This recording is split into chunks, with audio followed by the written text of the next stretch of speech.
Right, guys, here's a question from Margaret in Duckenfield. Margaret's rung me and she's asked me about a restricted thoracic or tight upper back in layman's terms. She's also got neck tension, headaches, a lot of problems. So without assessing, we are guessing, and there are many, many, many factors which affect any condition in the body.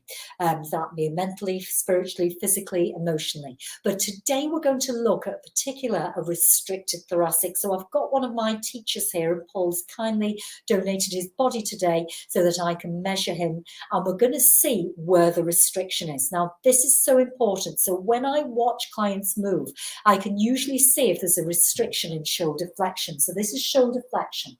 So if I stand up tall, the movement from the arm going from the bottom to the top should be 180 degrees. But you can even see by me, and I'm going to exaggerate, if I force that arm back, I'm going to go into the lumbar. So a lot of dancers, a lot of gymnasts, a lot of swimmers, a lot of yogis in particular compensate in the lumbar spine. So how do we measure and how do we know if we've improved? So I've got my calibration here. I'm going to measure properly, and I'm actually measuring C7, T1 and T12 because the last 30 to 40 degrees of shoulder flexion comes from the upper thoracic, full stop.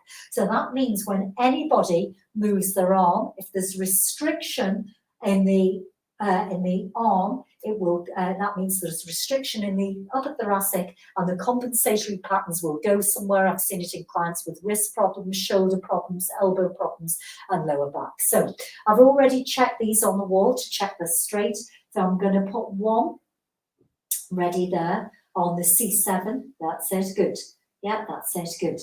C7T1, and my other one is going to go there. Now I'm looking for really 0 to 14 degrees of movement on a healthy spine. So off we go, Paul. Off we go, up, up, up, up, up. Good, good. Okay, good. And I'm minusing the top from the bottom and slowly go back, down, down, down. Good. And once more, as you lift to go up, up, up, up, up, up. Good. And slowly go back down. Okay, so Paul's got a healthy movement, but it could be improved. So he could improve a little bit more with a little bit more shoulder flexion.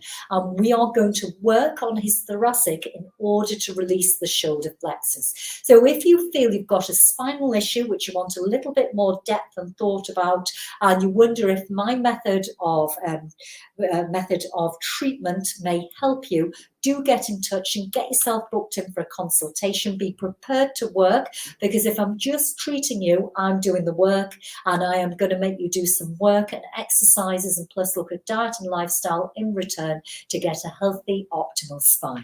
Enjoy your day.